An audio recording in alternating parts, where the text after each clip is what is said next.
ಈ ಕಾರ್ಯಕ್ರಮದ ಪ್ರಾಯೋಜಕರು ಜೈನ್ ಇರಿಗೇಷನ್ ಸಿಸ್ಟಮ್ಸ್ ಲಿಮಿಟೆಡ್, ಜಾಗತಿಕ ತುಂತುರು ಮತ್ತು ಹನಿ ನೀರಾವರಿ ಉಪಕರಣಗಳ ಉತ್ಪಾದಕರು, ಬೇಸಾಯ ತಂತ್ರಜ್ಞಾನ ನಿರೂಪಕರು ಹಾಗೂ ರೋಗರಹಿತ ಟಿಶ್ಯೂ ಕಲ್ಚರ್ ಗಿಡಗಳು.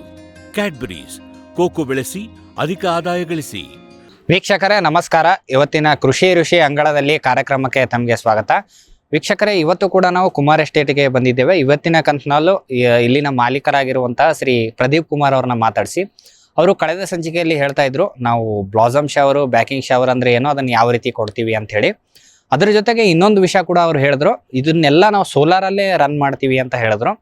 ಹಾಗಾದ್ರೆ ಇವತ್ತಿನ ಕಂತಿನಲ್ಲಿ ಮತ್ತೆ ಅವ್ರನ್ನ ಮಾತಾಡಿಸಿ, ಇವ್ರು ಏಕೆ ಈ ಸೋಲಾರ್ ಯೂನಿಟ್ಗೆ ಹೋದ್ರು, ಸೋಲಾರಲ್ಲೇ ಈ ರೀತಿಯ ಅದರಲ್ಲೂ ಇದು ಮಲೆನಾಡು ಪ್ರದೇಶ ಆದ್ರಿಂದ ಇವರಿಗೆ ಅನ್ಕೊಂಡಷ್ಟು ಸೂರ್ಯನ ಕಿರಣ ದೊರಕತ್ತಾ, ಮತ್ತೆ ಎಂಥ ಪ್ರದೇಶದಲ್ಲಿ ಈ ಸೋಲಾರ್ ಯೂನಿಟ್ ಅನ್ನ ಇವ್ರು ಹಾಕಿದ್ದಾರೆ ಅನ್ನುವ ಎಲ್ಲಾ ಮಾಹಿತಿಗಳನ್ನ ಅವರಿಂದ ಕೇಳಿ ತಿಳಿದುಕೊಂಡು ಬರೋಣ ಬನ್ನಿ. ಸರ್, ಈಗ ನಿಮ್ದು ಒಟ್ಟು ಎಷ್ಟು ಎಕರೆ ತೋಟದಲ್ಲಿ ಕಾಫಿ ಇದೆಯಾ ಸರ್? ಈಗ ಸರ್ ಆಲ್ಮೋಸ್ಟ್ ನಮ್ದು ಅಣ್ಣ ತಮ್ಮದೆಲ್ಲ ಸೇರಿ ಒಟ್ಟು 200 acres ಬರುತ್ತೆ.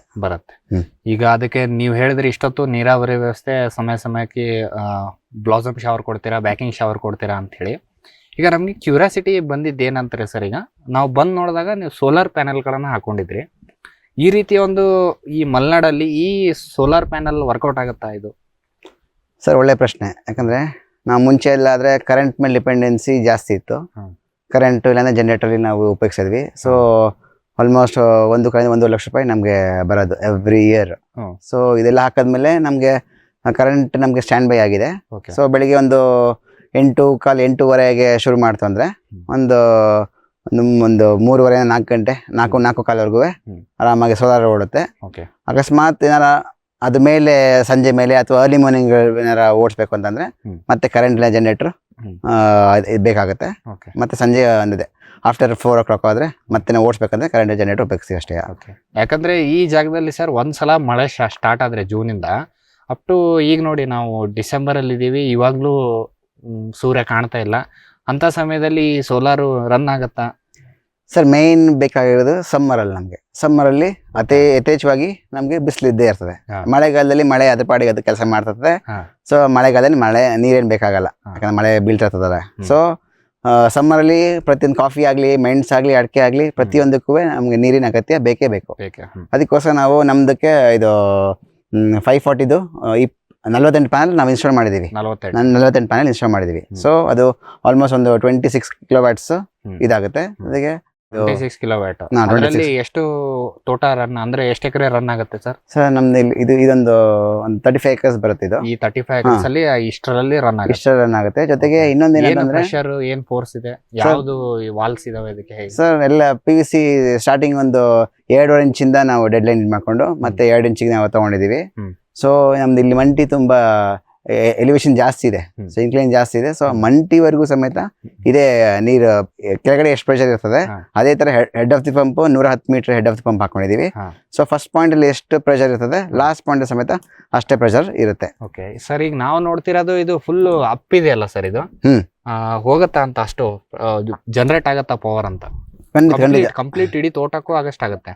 ಏನಾಯ್ತು ಅಂತಂದ್ರೆ ಈಗ ಸ್ಟಾರ್ಟಿಂಗ್ ಫಸ್ಟ್ ಪಾಯಿಂಟ್ ಇರ್ತದಲ್ಲ, ಆಗ 15 ನಮ್ QRC ಸ್ಪಾಟ್ ಜೆಟ್ ಎಲ್ಲ ನಾವು ಹಾಕಿದ್ರಿಂದ 15 ಜೆಟ್ ಒನ್ಸ್ ಓಡುತ್ತೆ ಸ್ಟಾರ್ಟಿಂಗ್ ಲೆವೆಲ್ ಜಾಗದಲ್ಲಿ.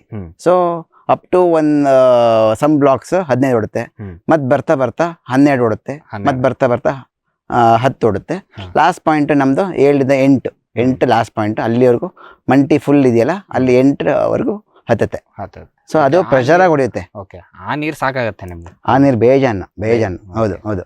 ಓಕೆ ಸರ್, ಈಗ ನೀವ್ ಹೇಳಿದ್ರಿ ಇದು ಎತ್ತರವಾದ ಪ್ರದೇಶ, ಹಂಗೆ ಮೇಲ್ಗಡೆ ಹೋದಂಗೆ ಗುಡ್ಡ ತರಾನೇ ಇದೆ ಇದು. ಇಂಥ ಪ್ರದೇಶದಲ್ಲಿ ಇದ್ರ ಜಾಗ ಆಯ್ಕೆ ಯಾವ ರೀತಿ ಮಾಡಿದ್ರಿ ಸರ್ ನೀವು? ಆಯ್ಕೆ ಅಂತಂದ್ರೆ ಮೇನ್ ನಾರ್ತ್ ಇಂದ ಸೌತ್ ಇನ್ಸ್ಟಾಲ್ ಆಗಿರೋದು. ನಾರ್ತ್ ಇಂದ ಸೌತ್ ಆ ಡೈರೆಕ್ಷನ್ ಅಲ್ಲಿ ಇನ್ಸ್ಟಾಲ್ ಆಗಿದೆ. ಯಾಕಂದ್ರೆ ಸನ್ ರೈಸಸ್ ಇಂದ ಈಸ್ಟ್, ಸೆಟ್ಸ್ ಇಂದ ವೆಸ್ಟ್. ಸೊ ಅಂದ್ರೆ ಮ್ಯಾಕ್ಸಿಮಮ್ ಬೆಳಕು ಸಿಗುತ್ತೆ. ಮೇನ್ ನನ್ಗೆ ಗೊತ್ತಿರಂಗೆ ಪ್ರೆಷರ್ ಸ್ಟಾರ್ಟಿಂಗ್ ಅಲ್ಲಿ 8-8:30 ಇರ್ತಲ್ಲ, ಆ ಪ್ರೆಷರ್ ಸ್ವಲ್ಪ ಕಮ್ಮಿ ಇರ್ತದೆ.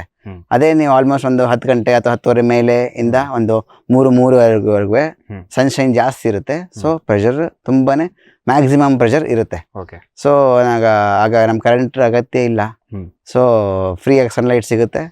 ಸೊ ಕ್ಲೀನಾಗಿ ಟೈಮ್ಲಿ ಕವರ್ ಮಾಡ್ಬೋದು ನಾವು Cover ಮಾಡ್ಬೋದು. ಇಡೀ ಇರಿಗೇಷನ್ ಕವರ್ ಮಾಡ್ಬೋದು. ಜೊತೆಗೆ ಇಡೀ ತೋಟ ಮೇಂಟೈನ್ ಮಾಡಕ್ಕೆ ಒಬ್ಬರೇ ಸಾಕು.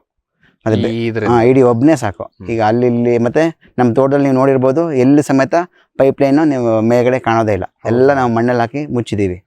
ಸೊ ಜಸ್ಟ್ ವಾಲ್ ಮಾತ್ರ ಕಾಣ್ತವೆ. ವಾಲ್ ಕ್ಲೀನಾಗಿ ಬಿಟ್ಕೊಂಡು ಹೋದ್ರೆ ಆರಾಮಾಗಿ ಈಸಿ ಮೇಂಟೆನೆನ್ಸ್. QRC ಅಥವಾ ಸ್ಪಾಟೆಡ್ ಅಂತ ಹೇಳ್ತಾರೆ, easy maintenance. So 40x30 spacing ಅಲ್ಲಿ ನಾವು ಹಾಕಿದೀವಿ. ಸೊ ಕ್ಲೀನಾಗಿ ಕವರ್ ಆಗುತ್ತೆ. 3 to 4 hours ಒಂದು ಶಿಫ್ಟ್ ತರ ನಾವು ಉಪಯೋಗಿಸ್ತೀವಿ. ರನ್ ಮಾಡ್ಕೊಂತೀವಿ. ಓಕೆ, ಇದು ನೀವು ಜಾಗ ಇಷ್ಟು ಎತ್ತರ ಇದ್ರು ಇದು ಸಮತಟ್ಟಾದ ಪ್ರದೇಶದಲ್ಲೇ ಮಾಡಿದಿರ ಸರ್ ಇದು?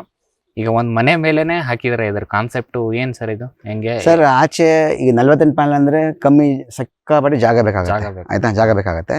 ಸೊ ಈ ಜಾಗ ಉಳಿಸೋಕ್ಕೋಸ್ಕರ ನಮ್ದೇ ಇಲ್ಲಿ ಲೇಬರ್ ಕ್ವಾರ್ಟರ್ಸ್ ಇದೆ. ಸೊ ನಮ್ದು ಒಂದು ಗೆಸ್ಟ್ ಹೌಸ್ ಇದೆ. ಅದ್ರ ಮೇಲೆ ಮಾಡಿಂದ ಜಾಗ ತುಂಬಾ ಉಳಿಯುತ್ತೆ. ಸೊ ಈಗ ಅದೇ ಜಾಗ ಪ್ಯಾನಲ್ಸ್ ನಾವು ಬೇರೆ ಕಡೆ ಹಾಕ್ಬೇಕಂದ್ರೆ ಕಾಫಿ ಗಿಡ ಅಥವಾ ಅಡಿಕೆ ಗಿಡ ಅಥವಾ ಮೆಣಸು ತುಂಬಾ ನಾವು ಕಡಿಬೇಕಾಗತ್ತೆ. ಸೊ ಜಾಗ ಉಳಿತಾಯಕ್ಕೋಸ್ಕರ ನಾವು ಈ ಕಾನ್ಸೆಪ್ಟ್ ಯೂಸ್ ಮಾಡಿ, ಸೊ ಮತ್ತೆ ಇಲ್ಲಿ ಹೈಟ್ ಮಾಡೋದ್ರಿಂದ ಏನು ಯಾರು ಬಂದು ಡ್ಯಾಮೇಜ್ ಮಾಡೋಕ್ಕೂ ಸುಲಭ ಏನಿಲ್ಲ. ಓಕೆ, ಇದು ಸುತ್ತಮುತ್ತ ಅಂತೂ ಮರನೂ ಇಲ್ಲ, ಏನು ಬಿದ್ದು ಡ್ಯಾಮೇಜ್ ಆಗತ್ತೆ ಅನ್ನಂಗೂ ಇಲ್ಲ. ಹೌದು, ನಾರ್ತ್ ಈಸ್ಟ್ ಇರೋದ್ರಿಂದ ಮ್ಯಾಕ್ಸಿಮಮ್ ಬೆಳಕು ಸಿಗತ್ತೆ. ಹೌದು ಹೌದು. ಅದಾದ್ಮೇಲೆ ಮೇಂಟೆನೆನ್ಸ್ ಸರ್ ಇದಕ್ಕೆ? ಯಾಕಂದ್ರೆ ಕೆಲವೊಂದ್ ಕಡೆ ಹೇಳ್ತಾರೆ ಧೂಳು ಬೀಳತ್ತೆ, ವರ್ಷಕ್ಕೊಂದ್ಸಲ ತೊಳಿಬೇಕು ಪ್ಯಾನಲ್ಸ್, ಇಲ್ಲ ಪವರ್ ಅಬ್ಸಾರ್ಪ್ಷನ್ ಕಡಿಮೆ ಆಗತ್ತೆ ಅಂತ. ಸರ್ ಮೇಂಟೆನೆನ್ಸ್ ಸುಲಭ. ಏನೇ ಮೇಂಟೆನೆನ್ಸ್ ಅಂತಂದ್ರೆ ನೀವೇ ಹೇಳ್ದಂಗೆ ವರ್ಷಕ್ಕೊಂದ್ಸತಿ ನಾವು ನೋಡ್ಕೋತೀವಿ. ಮಳೆ ತುಂಬಾ ಜಾಸ್ತಿ ಆದ್ರೆ ಅದ್ಮೇಲೆ ಪಾಚಿ ಬಿಡುತ್ತೆ, ಪಾಚಿ ಆಗಿರ್ತದೆ. ಈಗ ಪಾಚಿ ಆದಾಗ ಸನ್ಲೈಟ್ ಮೇಲೆ ಬಿಟ್ಟಂದ್ರೆ ಅದು ಎಫಿಷಿಯನ್ಸಿ ಕಮ್ಮಿ ಆಗುತ್ತೆ. ನಾವೇನ್ ಮಾಡ್ತೀವಿ, ಪಾಚಿ ಅಷ್ಟೊಂದು ಕಟ್ಟಕ್ಕೆ ಬಿಡಕ್ಕಿಲ್ಲ.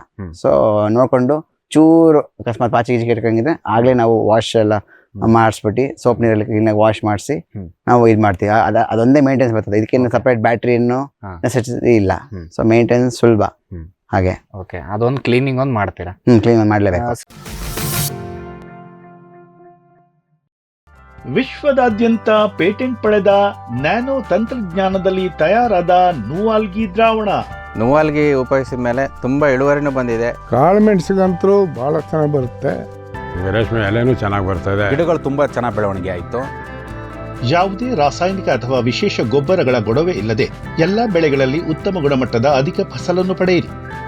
ಯಾವಾಗಲೂ ನನ್ನ ಇರೋವರೆಗೂ ನೀವು ಅಲ್ಲಿಗೆ ಅಂತ ಬಿಟ್ಟು ಬಾಳಲ್ಲ ಅಂತ ಒಂದು ಭರವಸೆ ಕೊಡ್ತೀನಿ. ವೆಟ್ ಗಿಡಮೂಲಿಕಾ ಉತ್ಪನ್ನಗಳು. ಮೇಷ ಟಾನಿಕ್, ಕುರಿ ಮತ್ತು ಆಡುಗಳ ಒತ್ತಡ, ರೋಗ, ಕ್ರಿಮಿ ನಿವಾರಕ, ಹೆಚ್ಚಿನ ಬೆಳವಣಿಗೆ. ಕುಕ್ಕುಟ ಟಾನಿಕ್, ಕಡಿಮೆ ಆಹಾರ, ಉತ್ತಮ ಆರೋಗ್ಯ, ಕೋಳಿಗಳ ಅಧಿಕ ಬೆಳವಣಿಗೆ. ಕೆಚ್ಚಲು ಕೇರ್, ಕೆಚ್ಚಲು ಬಾವು ಬರದಂತೆ ತಡೆಯಲು, ಬಂದರೆ ಬಾವು ನೋವು ಶಮನಕ್ಕೆ. ವೆಟ್ ಉತ್ಪಾದನೆ, ಶ್ರಮಜೀವಿಯಿಂದ ಸರಬರಾಜು. ಜಾಣ ಹೈನುಗಾರನ ಜಾಣ್ಮೆಯ ಆಯ್ಕೆ ವೆಟ್ ಉತ್ಪನ್ನಗಳು. ಜೈನ್ಸ್ ಜಗತ್ತಿನ ಅತಿದೊಡ್ಡ ಅಂಗಾಂಶ ಕೃಷಿ ಪ್ರಯೋಗಾಲಯ ಹಾಗೂ ಟಿಸಿ ಗಿಡಗಳ ಉತ್ಪಾದಕರು. ಸಮೃದ್ಧ ಇಳುವರಿಗೆ ಜೈನ್ ಜೀನೇನ್, ಯಾಲಕ್ಕಿ, ನೇಂದ್ರನ್ ಹಾಗೂ ಕೆಂಪು ಬಾಳೆ ಸಸಿಗಳು, ದಾಳಿಂಬೆ, ಭಗವತಳಿಯ ರೋಗಮುಕ್ತ ಸಸಿಗಳು, ಲಕ್ನೋ 49 ಪೇರಳೆ, ಸ್ಟ್ರಾಬೆರಿ ಇತ್ಯಾದಿ ಗಿಡಗಳು ಯೋಗ್ಯ ಬೆಲೆಯಲ್ಲಿ. ಅಂಗಾಂಶ ಕೃಷಿಯ ಜಾಗತಿಕ ಬ್ರ್ಯಾಂಡ್ ಜೈನ್. ಬ್ಯಾರಿಕ್ ಸೆಂಟರ್ ಫೆರ್ಮೋನ್ ಟ್ರಾಪ್ಸ್ನೊಂದಿಗೆ ರೇನೋಸಾರಸ್ ದುಂಬಿ ಮತ್ತು ಕೆಂಪು ಮೂತಿ ಹುಳುಗಳಿಂದ ತೆಂಗು, ತಾಳೆ, ಅಡಿಕೆ ಮರಗಳ ಸಂರಕ್ಷಣೆ. ತರಕಾರಿ ಮತ್ತು ಹಣ್ಣಿನ ಬೆಳೆಗಳಲ್ಲಿ ಹಣ್ಣಿನ ನೊಣಗಳ ನಿಯಂತ್ರಣಕ್ಕೆ ಬ್ಯಾರಿಕ್ ಸ್ಕ್ಯಾಚ್ ಫ್ರೂಟ್ ಫ್ಲೈ ಹಾಗೂ ವೆಜಿಟೇಬಲ್ ಫ್ಲೈ ಟ್ರ್ಯಾಪ್. ರಸ ಹೀರುವ ಕೀಟಗಳನ್ನು ಹಿಡಿಯಲು ಬಣ್ಣದ ಕ್ರೋಮ್ಯಾಟಿಕ್ ಸ್ಟಿಕ್ಕಿ ಟ್ರ್ಯಾಪ್ಸ್. ಪೇಟೆಂಟ್ ಹೊಂದಿದ ತಂತ್ರಜ್ಞಾನ, ದೀರ್ಘಕಾಲದವರೆಗೂ ಬಾಳಿಕೆ. ಕೀಟನಾಶಕಗಳಿಗೆ ಪರ್ಯಾಯ, ಪರಿಸರಕ್ಕೆ ಪೂರಕ. ಸುಸ್ಥಿರ ಸಾವಯವ ಕೃಷಿಗಾಗಿ ಬ್ಯಾರಿಕ್ಸ್. ಕೋಕೋ ಈಗ ಕರ್ನಾಟಕದ ವಾಣಿಜ್ಯ ತೋಟದ ಬೆಳೆಗಳಲ್ಲೊಂದು. ಅಧಿಕ ಇಳುವರಿಯ ಹೈಬ್ರಿಡ್ F1 ಗಿಡಗಳು ಕ್ಯಾಡ್ಬರಿ ನರ್ಸರಿಗಳಲ್ಲಿ ಮಾತ್ರ ಲಭ್ಯ. ಗಿಡ ಬೇಕಾದವರು ಕ್ಯಾಡ್ಬರಿ ಅಧಿಕಾರಿಗಳನ್ನು ಸಂಪರ್ಕಿಸಿ.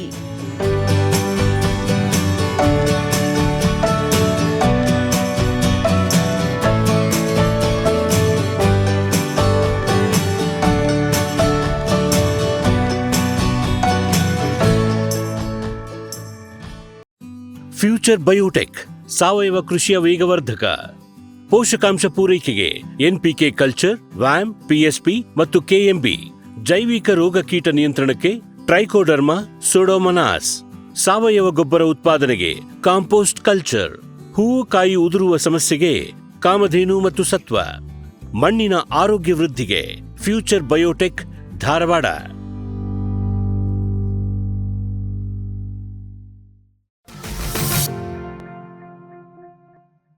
ಸರ್ ಇದು ಸಬ್ಸಿಡಿ ಅಪ್ಲೈ ಮಾಡ್ಕೊಂಡಿರೋದಾ ಹೇಗೆ? ಇಲ್ಲ ಸರ್, ನಾವು ಹಾಕ್ಸಿದ ಕಂಪನಿ ಮೆಕೆನ್ ಕಂಪನಿ, ಓಕೆ. ಹ್ಯಾಮ್ಶೈನ್ ಇವರು ಹಾಸನ ಅವರು ಮತ್ತೆ ಮೆಕೆನ್ ಕಂಪನಿ ಅವರು ಬಂದು ಇನ್ಸ್ಟಾಲ್ ಮಾಡಿದ್ದು. ಸೊ ಈ ಕಂಪನಿಗೆ ಸಬ್ಸಿಡಿ ಇಲ್ಲ. ಸಬ್ಸಿಡಿ ಇಲ್ಲ. ಓಕೆ. ಏನ್ ಕಾಸ್ಟ್ ಬಿತ್ತು ಸರ್? 48 ಪ್ಯಾನಲ್ ಎಲ್ಲ ಏನೇನು ಇದರಲ್ಲಿ ಏನೇನು ಬಂತು ಸರ್ ನೀವು ಸೋಲಾರಲ್ಲಿ? ಸೋಲಾರಲ್ಲಿ 48 ಪ್ಯಾನಲ್ ಮತ್ತೆ ಕಂಟ್ರೋಲಿಂಗ್ ಯೂನಿಟ್ ಎಲ್ಲ ಕೊಡ್ತಾರೆ. ಓಕೆ. ಸೊ ಇದೆಲ್ಲ ಸೇರಿ ನಮಗೆ ಒಂದು 10 ಲಕ್ಷ ಬಿತ್ತು ನಮಗೆ. 10 ಲಕ್ಷ. ಯೂನಿಟ್ ಕೆಳಗಡೆ ಮಾಡಿದಿರಾ ಸರ್? ಯೂನಿಟ್ ಕೆಳಗಡೆ ಮಾಡಿದ್ವಿ. ಹೌದು. ಆ ಯೂನಿಟ್ ಅಲ್ಲಿ ಏನು AC-ನ DC-ನ ರನ್ನಿಂಗ್ ಇದೆ ಸರ್? ಅದರಲ್ಲಿ ಹೇಗೆ ಅಂದ್ರೆ ನಾವು ಕರೆಂಟ್ ಸಮೇತ ಓಡಿಸ್ಬೋದು. ಓಕೆ. ಮಾಮೂಲಿ ಕರೆಂಟ್ ಮೋಟರ್ ಅದೇ ಓಡುತ್ತೆ. ಮತ್ತೆ ಇನ್ನೊಂದು ಎಕ್ಸಿಸ್ಟಿಂಗ್ ನಾವು ಮೋಟರ್ ಮತ್ತೆ ಪಂಪಿಗೆನೆ ನಾವು ಸೋಲಾರ್ ಯೂನಿಟ್ ಫಿಟ್ ಮಾಡೋದ್ರಿಂದ ಸೊ ಕರೆಂಟ್ ಸಮೇತ ಅದೇ ಮೋಟರ್ ಓಡುತ್ತೆ, ಸೋಲಾರ್ ಸಮೇತ ಅದೇ ಮೋಟರ್ ಓಡುತ್ತೆ, ಜನರೇಟರ್ ಉಪಯೋಗಿಸಿದ್ರೆ ಅದೇ ಮೋಟರ್ ಓಡುತ್ತೆ, ಮೂರಲ್ಲೂ ಓಡುತ್ತೆ. ಓಕೆ. ಇದು ಮುಖ್ಯವಾಗಿ ನೀವು ಹೇಳಿದ್ರಿ ಸರ್, ಈಗ ಸಮ್ಮರ್ ಅಲ್ಲಿ ಬೇಕೇ ಬೇಕಾಗತ್ತೆ ಅಂತೇಳಿ, ಅವಾಗ ಕಂಟಿನ್ಯೂಸ್ ಆಗಿ ರನ್ ಆಗುತ್ತೆ ಅದು? ಸಮ್ಮರ್ ಅಲ್ಲಿ ಕಂಟಿನ್ಯೂಸ್ ರನ್ ಆಗುತ್ತೆ. ಮೇನ್ ಸಮ್ಮರ್ ಅಲ್ಲಿ ನೀರ್ ಬೇಕಾಗಿಲ್ಲ, ಕಂಟಿನ್ಯೂಸ್ ರನ್ ಆಗೇ ಆಗುತ್ತೆ. ಮಳೆಗಾಲದಂತೂ ಮಳೆ ಇರುತ್ತೆ ಸಾಮಾನ್ಯ. ಮಳೆ ಇರ್ಲಿಲ್ಲ ಅಂದ್ರೆ ಸರ್, ನೀರ್ ಬೇಕಾದಾಗ ಸ್ವಲ್ಪ ಮೋಡ ಕವಿದ ಇದ್ದಾಗ, ಸ್ವಲ್ಪ ಮೋಡ ಕವಿದಾಗ ಆಗ ಅದು ಪ್ರೆಷರ್ ಕಮ್ಮಿ ಇರುತ್ತೆ. ಸ್ವಲ್ಪ ಓಪನ್ ಸ್ಪೇಸ್ ಅಥವಾ ಇದು ಸನ್ಶೈನ್ ಆದ ಕೂಡಲೇ ಅದು ಜಾಸ್ತಿ ಪ್ರೆಷರ್ ತಗೊಳತ್ತೆ. ಈಗ ಸರ್ ಇದ್ರದ್ದು ಏನ್ ವ್ಯಾಲಿಡಿಟಿ ಇದೆ ಸರ್? ಎಷ್ಟು ವರ್ಷ ಬರ್ಬೋದು ಅಂತ ಹೇಳಿದಾರ ಸರ್? ಅವರು ಇದು ಪ್ಯಾನಲ್ಗೆ 25 years ವ್ಯಾರಂಟಿ ಕೊಟ್ಟಿದ್ದಾರೆ. ರೀಪ್ಲೇಸ್ ಮಾಡ್ಬೋದಾ ಪ್ಯಾನಲ್? 25 years ಅಂತ ಹೇಳಿದ್ದಾರೆ ಕಂಪನಿಯವರು. 25 years ವರೆಗೂ ಏನ್ ತೊಂದರೆ ಆಗಲ್ಲ ಅಂತ ಹೇಳಿದ್ದಾರೆ. ಸೊ ಇದು ಯೂನಿಟ್ ಮೇಲೆ 5 years ವ್ಯಾರಂಟಿನ ಕೊಟ್ಟಿದ್ದಾರೆ. ಓಕೆ. ಅಷ್ಟು ಅದ್ರ ಮೇಲೆ ಆಗೋಗುತ್ತೆ ನಿಮ್ಗೆ. Okay sir. ಈಗ ಒಟ್ಟು ಎಲ್ಲ ಇದು ಒಂದೇ ತೋಟಕ್ಕೆ ಇದೆಯಾ, ಎಲ್ಲ ತೋಟಕ್ಕೆ ಮಾಡಿದೀರಾ ಸರ್? ಸರ್ ಇನ್ವೆಸ್ಟ್ಮೆಂಟ್ ಜಾಸ್ತಿ ಬೇಕಾಗಿಂದ ನಾವು ಒಂದು 2 ತೋಟಕ್ಕೆ ಮಾಡ್ಕೊಂಡಿದೀವಿ ಅಷ್ಟೇ. ಓಕೆ. 2 ತೋಟಕ್ಕೆ ಇದು ಸರ್ ಇದು 16 HP motor. So 16 HP motor ನಾವು ಇದು ರನ್ ಮಾಡ್ತಾ ಇದ್ರು. Okay sir. ಈಗ ಈ ಪ್ಯಾನೆಲ್ ಸೈಜು ಆಮೇಲೆ ಇದು ಇರುವಂತ ಪ್ರದೇಶ ಸ್ವಲ್ಪ ಬಹಳ ದೊಡ್ಡದಿದೆ ಸರ್. ಇದು ಕರೆಂಟ್ ಈಕ್ವಲಿ ಡಿಸ್ಟ್ರಿಬ್ಯೂಷನ್ ಮಾಡಂಗೆ ಏನಾದ್ರು ಮಾಡಿದಾರ ಇದಕ್ಕೆ? ಸರ್ ಇದು 48 ಪ್ಯಾನಲ್ಸ್ ಆದ್ರಿಂದ 16 ಪ್ಯಾನಲ್ಗೆ ಒಂದು ಸ್ಟ್ರಿಂಗ್ ತರ ಕೊಟ್ಟಿದ್ದಾರೆ. 16 into 3, ಸೊ 3 ಸ್ಟ್ರಿಂಗ್ ಹಾಕಿದ್ದಾರೆ. ಸೊ ಈಕ್ವಲ್ ಆಗಿ ಕರೆಂಟ್ ಡಿಸ್ಟ್ರಿಬ್ಯೂಟ್ ಆಗುತ್ತೆ ಅದೊಂದು. ಆಮೇಲೆ 30 HP ಡ್ರೈವ್ ಹಾಕಿದ್ದಾರೆ. ಮತ್ತೆ ನಮ್ಗೆ ಹಾಕಿರೋದು ಇನೋವೇಟಿವ್ ಪ್ಯಾನಲ್ಸ್. ಸೊ ಇದೇನಂದ್ರೆ ಆಟೋಮೆಟಿಕ್ ಸೆನ್ಸರ್ ಇದೆ. ಸೊ ಬೆಳಕು ಜಾಸ್ತಿ ಆದ್ಮೇಲೆ ಆಟೋಮೆಟಿಕ್ ಮೋಟರ್ ಆನ್ ಆಗುತ್ತೆ. ಇದೆಲ್ಲ ಆಟೋಮೆಟಿಕ್ ಸೆನ್ಸರ್ ಎಲ್ಲ ಇದೆ, ಆಟೋಮೆಟಿಕ್ ಆನ್ ಆಫ್ ಎಲ್ಲ ಆಗುತ್ತೆ. Okay sir. ಈಗ ಅದು ಯೂನಿಟ್ ಅಲ್ಲಿ ಏನೇನ್ ಕೊಟ್ಟಿದ್ದಾರೆ ಸರ್? ಯೂನಿಟ್ ಅಲ್ಲಿ ಸರ್ 2 MCB ಕೊಟ್ಟಿದ್ದಾರೆ. ಒಂದು KB ಅಥವಾ ಜನರೇಟರ್ ಒಂದು MCB ಕೊಟ್ಟಿದ್ದಾರೆ, ಇನ್ನೊಂದು ಸೋಲಾರ್ ಒಂದು MCB ಕೊಟ್ಟಿದ್ದಾರೆ. ಸೊ ಇದು ಸೋಲಾರ್ ಬೇಕು ಅಂದ್ರೆ ಸೋಲಾರ್ MCB ಹಾಕೊಂಡು ಅಲ್ಲಿ ಚೇಂಜ್ ಓವರ್ ಮಾಡ್ಕೊಂಡ್ರೆ ಅದು ಸೋಲಾರ್ ಅಲ್ಲೇ ಫುಲ್ ರನ್ ಆಗುತ್ತೆ. ಅಕಸ್ಮಾತ್ ಫುಲ್ ಮೋಡ್ ಆಯ್ತು, ಆಗ ನಮ್ಗೆ ನೀರ್ ಬೇಕು, ಆಗ ಏನ್ ಮಾಡ್ತೀವಿ ಅಂದ್ರೆ ಮತ್ತೆ ಸೋಲಾರ್ MCB ಆಫ್ ಮಾಡಿ KB MCB ಆನ್ ಮಾಡ್ಕೊಂಡು ಚೇಂಜ್ ಓವರ್ ಮಾಡ್ಕೊಂಡು ಆಗ ಓಡಿಸ್ಕೋತೀವಿ ನಾವು. ಹೌದು ಸರ್. ಈಗ ಇದರಲ್ಲಿ ಇನ್ನೊಂದು ಫೆಸಿಲಿಟಿ ಇದೆ ಸರ್. ಈಗ ಈ ಸೋಲಾರ್ ಕರೆಂಟ್ ಅನ್ನ ಬ್ಯಾಟ್ರಿಯಲ್ಲಿ ಅಂದ್ರೆ ಒಂದು ಬ್ಯಾಟ್ರಿ ಯೂನಿಟ್ ಅಲ್ಲಿ ಚಾರ್ಜ್ ಮಾಡಿ ಯಾವಾಗ ಮೋಡ ಮಳೆ ಆ ರೀತಿ ಮೋಡ ವಾತಾವರಣ ಜಾಸ್ತಿ ಇದ್ದಾಗ ಸ್ವಲ್ಪ ನೀರ್ ಬೇಕಾದಾಗ ಸ್ಟೋರ್ ಮಾಡಿ ಕರೆಂಟ್ ನ ಸ್ಟೋರ್ ಮಾಡಿ ರನ್ ಮಾಡ್ಬೋದಾ ಸರ್? ಮಾಡ್ಬೋದು. ಇಲ್ವಾ ಹೇಗೆ ಅಂದ್ರೆ ಹೇಳದ್ನಲ್ಲ, ಈಗ ಮೇನ್ಲಿ ಬೇಸಿಗೆಯಲ್ಲಿ ಜಾಸ್ತಿ ಬೇಕಾಗಿರೋದ್ರಿಂದ ಬೇಸಿಗೆಲಿ ಆಟೋಮೆಟಿಕ್ ಹೋಗುತ್ತೆ. ನೀವು ಹೇಳೋ ಪ್ರಕಾರ ಬ್ಯಾಟ್ರಿ ಇತ್ತು ಅಂದ್ರೆ ಒಂದು ಇನ್ವೆಸ್ಟ್ಮೆಂಟ್ ಜಾಸ್ತಿ ಆಗುತ್ತೆ. ಸೊ ಮತ್ತೆ ಬ್ಯಾಟ್ರಿ ಇರೋದ್ರಿಂದ ಅಡ್ವಾಂಟೇಜ್ ಅಂತಂದ್ರೆ ಇದು ಸೋಲಾರ್ ರೇಸ್ ಏನು ಪ್ಯಾನ್ ಮೇಲೆ ಬೀಳುತ್ತೆ ಅವೆಲ್ಲ ಬ್ಯಾಟ್ರಿಲಿ ಸ್ಟೋರ್ ಆಗುತ್ತೆ. ಸ್ಟೋರ್ ಆಗಿ ಸೊ ಆಮೇಲೆ ಡಿಸ್ಚಾರ್ಜ್ ಆಗುತ್ತೆ, ಅದು ಆಗುತ್ತೆ. ಆದ್ರೆ ಬ್ಯಾಟ್ರಿ ತುಂಬಾ ಇನ್ವೆಸ್ಟ್ಮೆಂಟ್ ಬೇಕಾಗುತ್ತೆ. ಅದ್ರ ಬದಲು ಮೇಂಟೆನೆನ್ಸ್ ಇಲ್ಲ. ಬ್ಯಾಟ್ರಿ ಮೇಂಟೆನೆನ್ಸ್ ಈಸಿ ಇದೆ, ಅದೇ ಬ್ಯಾಟ್ರಿ ಇನ್ವೆಸ್ಟ್ಮೆಂಟ್ ಜಾಸ್ತಿ ಬೇಕಾಗುತ್ತೆ ಅಂತ. ಬ್ಯಾಟ್ರಿ ಏನ್ ಗೊತ್ತಾ, ನಾವು ಮತ್ತೆ ಇನ್ನೊಂದು ಏನಂತಂದ್ರೆ ನಮ್ಮ ಮನೆ ಹತ್ರ ನಾವು ಸೋಲಾರ್ ಪ್ಯಾನಲ್ ಹಾಕೊಂಡಿದೀವಿ. ಸೊ ಅದು 5 kV ಹಾಕೊಂಡಿದೀವಿ. ಅದಕ್ಕೆ ನಾವು ಒಂದ್ ದಿವಸನೂ ನಾವು ಇದು ಡಿಸ್ಟ್ರಿಬ್ಯೂಟರ್ ದುಡ್ಡು ಕೊಟ್ಟು ತಂದಿಲ್ಲ. ನಾವು ಇದು ಮಳೆ ಒಂದು 10 ಇಂಚ್ ಆಗೋವರೆಗೂ ನಾವೇ ನೀರೇನು ಕಲೆಕ್ಟ್ ಮಾಡ್ಕೋಗಿಲ್ಲ. ಸೊ ಯಾಕಂದ್ರೆ ಮನೆ ತಾರಸಿ ಮೇಲೆ ಬಿದ್ದಿದ್ದೆಲ್ಲ ನೀರೆಲ್ಲ ಮತ್ತೆ ಕೊಳೆ ಗಿಳೆಲ್ಲ ಇರ್ತಲ್ಲ, ಅವೆಲ್ಲ ವಾಶ್ ಔಟ್ ಆಗುತ್ತೆ. 10 ಇಂಚ್ ಮೇಲೆ ಆದ್ಮೇಲೆ ನಾವು ನೀರು ಕಲೆಕ್ಟ್ ಮಾಡ್ತೀವಿ. ಮಳೆ ನೀರನ್ನೇ ಕಲೆಕ್ಟ್ ಮಾಡ್ಕೊಂಡು ಡಿಸ್ಟಿಲ್ ವಾಟರ್ ಬದಲು ನಾವು ಮಳೆ ನೀರನ್ನೇ ಉಪಯೋಗಿಸ್ತಾ ಇರೋದು ಬ್ಯಾಟ್ರಿಗೆ. ಹೌದು. ಸೊ ಬ್ಯಾಟ್ರಿ ಲೈಫ್ ಜಾಸ್ತಿ ಬರುತ್ತೆ. So easy maintenance. ಕಾಸ್ಟ್ ಜಾಸ್ತಿ ಇದೆ, ಇನ್ಸ್ಟಾಲೇಷನ್ ಕಾಸ್ಟ್, ಬ್ಯಾಟ್ರಿ ಜಾಸ್ತಿ ಆಗುತ್ತೆ. ಭೂಮಿದೀಪ ಸಾರಜನಕ ರಂಜಕ ಒದಗಿಸುವ ಸೂಕ್ಷ್ಮಾಣುಜೀವಿ ಮಿಶ್ರಿತ ಸಮೃದ್ಧ ಸಾವಯವ ಎರೆಗೊಬ್ಬರ. ಕಾಳು ಮೆಣಸಿಗೆ ಟ್ರೈಕೋಡರ್ಮಾ ಸಂವರ್ಧಿತ ವಿಶೇಷ ಎರೆಗೊಬ್ಬರ. ಕುದುರೆ, ಹೇಸರಗತ್ತೆ, ಲದ್ದಿಯ ಅಧಿಕ ಪೌಷ್ಟಿಕಾಂಶದ ಅಶ್ವಸಾರ ಎರೆಗೊಬ್ಬರ. ಎನ್ಪಿಕೆ, ಲಘು ಮತ್ತು ಸೂಕ್ಷ್ಮ ಪೋಷಕಾಂಶಗಳು, ಸಸ್ಯ ಪ್ರಚೋದಕಗಳು ಹಾಗೂ ಹಾರ್ಮೋನುಗಳ ಆಗರ ಭೂಮಿದೀಪ ಎರೆಗೊಬ್ಬರ. ಜೈನ್ ಇರಿಗೇಷನ್ ಸಿಸ್ಟಮ್ಸ್ ಲಿಮಿಟೆಡ್ ಭಾರತದ ಹನಿ ನೀರಾವರಿ ತಂತ್ರಜ್ಞಾನದ ಪ್ರಥಮ ಪ್ರವರ್ತಕ. ಜಗತ್ತಿನ ಅತಿ ದೊಡ್ಡ ಸ್ಪ್ರಿಂಕ್ಲರ್ಸ್ ಉತ್ಪಾದಕ ಕಂಪನಿ. ಸಂರಕ್ಷಿತ ಕೃಷಿಯಲ್ಲಿ ಹಸಿರು ಮನೆಗಾಗಿ ಮಿಸ್ಟರ್, ಫಾಗರ್, ಫ್ಯಾನ್ ಮತ್ತು ಪ್ಯಾಡ್ ಹಾಗೂ ನೆರಳು ಮನೆ. ಸ್ವಯಂಚಾಲಿತ ನೀರಾವರಿ ವ್ಯವಸ್ಥೆ ಮತ್ತು ರಸಾವರಿ ತಂತ್ರಜ್ಞಾನ. ಕೃಷಿಯಲ್ಲಿ ನೀರಿನ ಸಮರ್ಪಕ ಬಳಕೆ ಹಾಗೂ ಉಳಿತಾಯಕ್ಕೆ ಮತ್ತೊಂದು ಹೆಸರು ಜೈನ್. ಕದಂಬ ಅಗ್ರಿಟೆಕ್ ರಾಜ್ಯದ ಜನಪ್ರಿಯ ಸೋಲಾರ್ ಪಂಪ್. ಅತ್ಯಧಿಕ ಕಾರ್ಯಕ್ಷಮತೆಯ ಸೋಲಾರ್ ಪ್ಯಾನೆಲ್ ಮತ್ತು ಶಕ್ತಿ ಸೋಲಾರ್ ಪಂಪ್. ವಿದ್ಯುತ್ ಕಣ್ಣಾಮುಚ್ಚಾಲೆಯಿಂದ ಮುಕ್ತಿ, ಬೆಳಗಿನಿಂದಲೇ ಹಗಲು ನೀರಾವರಿ. 25 ವರ್ಷಕ್ಕೂ ಹೆಚ್ಚು ಬಾಳಿಕೆಯ ಸೋಲಾರ್ ಪ್ಯಾನೆಲ್ ಮತ್ತು ಸ್ಟೇನ್ಲೆಸ್ ಸ್ಟೀಲ್ ಸೋಲಾರ್ ಪಂಪ್. ನಂಬಿಕಾರ್ಹ ಸೋಲಾರ್ ಪಂಪಿಗೆ ರಾಜ್ಯದ ನಂಬರ್ 1 ಕಂಪನಿ ಕದಂಬ ಅಗ್ರಿಟೆಕ್. ಸಮೃದ್ಧ ಸಾವಯವ ಗೊಬ್ಬರ, ಎಂಎಸ್ಜಿಪಿ ಮತ್ತು ಕೆಸಿಡಿಸಿ ಉತ್ಪಾದನೆ, ಫಾರ್ಮ್ ಟಿವಿಯಿಂದ ಸರಬರಾಜು. ಅತಿ ಕಡಿಮೆ ಬೆಲೆಗೆ ಅತ್ಯುತ್ತಮ ಗೊಬ್ಬರ. ಇಲ್ಲ ಭಾರಲೋಹ, ಕೃಷಿ ವಿಶ್ವವಿದ್ಯಾಲಯದಿಂದ ಪರೀಕ್ಷಿತ. ಸಾವಯವ ಇಂಗಾಲ, ಎನ್ಪಿಕೆ, ಪಿಎಚ್, ಇಸಿ ಎಲ್ಲ ನಿಗದಿತ ಮಿತಿಯಲ್ಲಿ. ಅಡಿಕೆ, ತೆಂಗು, ಬಾಳೆ, ಕಾಫಿ, ದಾಳಿಂಬೆ, ದ್ರಾಕ್ಷಿ, ಕಬ್ಬು, ಭತ್ತ, ಜೋಳ, ಹತ್ತಿ ಹೀಗೆ ಎಲ್ಲಾ ಬೆಳೆಗಳಿಗೂ ಪ್ರಶಸ್ತ. ಜೀವಂತ ಮಣ್ಣು, ಸಮೃದ್ಧ ಬೆಳೆ, ಅತ್ಯಧಿಕ ಲಾಭಕ್ಕೆ ಬಳಸಿ ಸಿಟಿ ಕಾಂಪೋಸ್ಟ್. ಗ್ರೀನ್ ಪ್ಲಾಸ್ಟ್ ಐಎಸ್ಐ ಪ್ರಮಾಣೀಕೃತ ಪರಿಶುದ್ಧ ಎಚ್ಡಿಪಿಇ ಜಿಯೋ ಮೆಂಬ್ರೇನ್ ಪಾಂಡ್ ಲೈನರ್ಗಳು. ಕೃಷಿ ಹೊಂಡ, ಕೆರೆ, ಕಾಲುವೆ, ಮೀನುಕೊಳ, ಸ್ಪಿರುಲಿನಾ ಹೊಂಡಗಳಿಗೆ ಬೇಕಾದ ಆಕಾರ ಮತ್ತು ವಿಸ್ತೀರ್ಣಗಳಲ್ಲಿ ಸರ್ಕಾರದ ಸಬ್ಸಿಡಿ ಯೋಜನೆಯಡಿ ಲಭ್ಯ. 100% ಪುನರ್ಬಳಕೆ, ಯುವಿ ಮತ್ತು ಒಡಕು ನಿರೋಧಕ, ಪಕ್ಕಾ ಜೋಡಣೆ, 5 ವರ್ಷಗಳ ಲಿಖಿತ ವಾರಂಟಿ. ಗ್ರೀನ್ ಪ್ಲಾಸ್ಟ್. ವೆಟ್ಪೆಟ್ ಗಿಡಮೂಲಿಕಾ ಉತ್ಪನ್ನಗಳು. ಬೋವಿಟೋನ್ ವೆಟ್ 33 ಗಿಡಮೂಲಿಕೆಗಳ ಜಾನುವಾರು ಆರೋಗ್ಯವರ್ಧಕ ಟಾನಿಕ್. ದೂದ್ ಪ್ಲಸ್ ಅಧಿಕ ಹಾಲು, ಡಿಗ್ರಿ ಮತ್ತು ಫ್ಯಾಟ್, ರಾಸು ಸುಲಭವಾಗಿ ಹಾಲಿಳಿಸುತ್ತದೆ. ಫಾಸ್ಟ್ ಪ್ಲಸ್ ಗರಿಷ್ಠ ರಂಜಕ, ಕ್ಯಾಲ್ಸಿಯಂ, ಜೀವಸತ್ವಗಳು, ಖನಿಜಗಳು, ಪ್ರೋಬಯೋಟಿಕ್ಸ್ ಇತ್ಯಾದಿ. ಹಸು, ಎತ್ತು, ಎಮ್ಮೆ, ಕೋಣ, ಹಂದಿ, ಕುರಿ, ಆಡು, ಕೋಳಿಗಳಿಗೆ ವೆಟ್ ಪೆಟ್ ಫಾರ್ಮುಲೇಷನ್ಸ್ ಉತ್ಪಾದನೆ. ಶ್ರಮಜೀವಿಯಿಂದ ಸರಬರಾಜು. ಜಾಣ ಹೈನುಗಾರನ ಜಾಣ್ಮೆಯ ಆಯ್ಕೆ ವೆಟ್ ಪೆಟ್ ಉತ್ಪನ್ನಗಳು. ಸರ್, ಈಗ ಕಾಫಿ ನೆಟ್ಟಾದ್ಮೇಲೆ ಯಾವ ವರ್ಷದಿಂದ ಕಮರ್ಷಿಯಲ್ ಈಲ್ಡ್ ಅಂತ ತಗೊಂತೀವಿ ಸರ್? ಈಗ ವಾಣಿಜ್ಯಿಕ ಇಳುವರಿ ಅಂತ ಹೇಳಿ ನಟ್ಟಿ ಒಂದು 3 to 4 years ಇಂದ ಯೂಶಲಿ 3 to 4 years ಶುರುವಾಗುತ್ತೆ, ಸಣ್ಣದಾಗ ಶುರುವಾಗುತ್ತೆ. ಆದ್ರೂ 5-6 ವರ್ಷದ ಮೇಲೆ ಕಮರ್ಷಿಯಲ್ ಸ್ಟಾರ್ಟ್ ಆಗುತ್ತೆ. ಓಕೆ. ಯೂಶುವಲಿ ನಿಮ್ದೆಲ್ಲ ರೋಬೋಸ್ಟಾ ಇರೋದ್ರಿಂದ ನಿಮ್ದೆಲ್ಲ ಯಾವಾಗ ಕಟಾವಿಗೆ ಬರುತ್ತೆ ಸರ್? ಯೂಶಲಿ ನಮ್ದು ಜನವರಿ 1st ವೀಕ್ ಹಂಗ್ ಬರುತ್ತೆ. ಡಿಸೆಂಬರ್ ಎಂಡ್ ಇಲ್ಲಾಂದ್ರೆ ಜನವರಿ 1st ವೀಕ್ ಹಂಗ್ ಬರುತ್ತೆ. ಅರೇಬಿಕ್ ಆದ್ರೆ ಬೇಗ ಬರುತ್ತೆ. ಅರೇಬಿಕ್ ಇನ್ನು ಬೇಗ ಬರ್ತದೆ. ನಿಮ್ದು ರೋಬೋಸ್ಟಾ ಆದ್ರಿಂದ ಜನವರಿ 1st ವೀಕ್ ಅಲ್ಲಿ ಬರುತ್ತೆ. ಹೌದು. ಓಕೆ. ಇದಕ್ಕೆ ಹಾರ್ವೆಸ್ಟಿಂಗ್ ಹೆಂಗೆ ಸರ್? ನೀವು ಒಂದೇ ಸಲ ಹಾರ್ವೆಸ್ಟ್ ಮಾಡ್ತೀರಾ, ಹೇಗೆ ಒಂದು ವಾರ ಬಿಟ್ಟು ವಾರ ಹಾರ್ವೆಸ್ಟ್ ಮಾಡೋದು ಹೇಗೆ ಇದು? ಯೂಶಲಿ ಮುಂಚೆ ಏನ್ ಮಾಡ್ತೀವಿ ಅಂತಂದ್ರೆ ನಾವು ಹಣ್ಣು ಬೇರೆ ಕಾಯಿ ಬೇರೆ ಕುಯ್ತಿದ್ವಿ ಲಾಸ್ಟ್ ಇಯರ್ವರೆಗೂ. ಆಗ ಏನಪ್ಪ ಹಣ್ಣೆಲ್ಲ ನಾವು ಪಾಚ್ಮೆಂಟ್ ಅದೇ ಪಲ್ಪರ್ ಮಿಷಿನ್ ಬಿಡ್ತಿದ್ವಿ, ಅದು ಪಾಚ್ಮೆಂಟ್ ಆಗೋದು. ಈಗ ಹಣ್ಣು ಜೊತೆ ಕಾಯೆಲ್ಲ ಸಪ್ರೇಟ್ ಕುಯ್ತದಲ್ಲ, ಅದು ನಾವು ಡೈರೆಕ್ಟ್ ಆಗಿ ಡ್ರೈಯಿಂಗ್ ಗಾರ್ಡ್ ಹಾಕ್ತಿದ್ವಿ. ಡ್ರೈಯಿಂಗ್ ಗಾರ್ಡ್ ಎಲ್ಲ ಕಣ ಅದು ಒಣಗಕ್ಕೆ ಹಾಕ್ತಿವಲ್ಲ, ಅದು ಚರಿ ಆಗೋದು ಅದು. ಸೊ ಈ ತರ ಮಾಡ್ತದೆ. ಈ ವರ್ಷ ಏನ್ ಮಾಡಿದ್ರೆ ಗ್ರೀನ್ ಬೀನ್, ಹೊಸದಾಗಿ ಗ್ರೀನ್ ಬೀನ್ ಸಪ್ರೇಟ್ ಅಂತ ಹಾಕೊಂಡಿದೀವಿ. ಸೊ ಹಣ್ಣು ಕಾಯಿ ಎಲ್ಲ ಒಟ್ಟಿಗೆ ಕುಯ್ದು ಆ ಮಿಷಿನ್ ಹಾಕ್ಬೇಕು. ಸೊ ಅಲ್ಲಿ ಫಸ್ಟ್ ಪ್ರೀ ಕ್ಲೀನರ್ ಅಂತ ಹೋಗುತ್ತೆ, ಕನ್ವೆ ಬೆಲ್ಟ್ ಎಲ್ಲ ಇದೆ, ಪ್ರೀ ಕ್ಲೀನರ್ ಅಂತ ಇದೆ. ಸೊ ಪ್ರೀ ಕ್ಲೀನರ್ಗೆ ಹೋಗಿ ಅಲ್ಲಿ ಕಡ್ಡಿ ಕಸ ಎಲ್ಲ ಬೇರೆ ಆಗುತ್ತೆ. ಸೊ ಮತ್ತಾಮೇಲೆ ಅದು ಕಡ್ಡಿ ಕಸ ಬೇರೆ ಆಗಿ ಮತ್ತಾಮೇಲೆ ಇದು ಅದು ಗ್ರೀನ್ ಬಿನ್ ಸಪರೇಟ್ ಹೋಗುತ್ತೆ. ಈಗ ಈಗೆಲ್ಲ ಹಾರ್ವೆಸ್ಟ್ ಮಾಡೋದು ಮೊದಲಂತೂ ನೀವು ಹೇಳಿದ್ರಿ ಗ್ರೀನ್ ಬೇರೆ ಮತ್ತೆ ಹಣ್ಣಾಗಿರೋದ್ ಬೇರೆ ಹಾರ್ವೆಸ್ಟ್ ಮಾಡ್ತಾ ಇದ್ರಿ. ಹೌದು.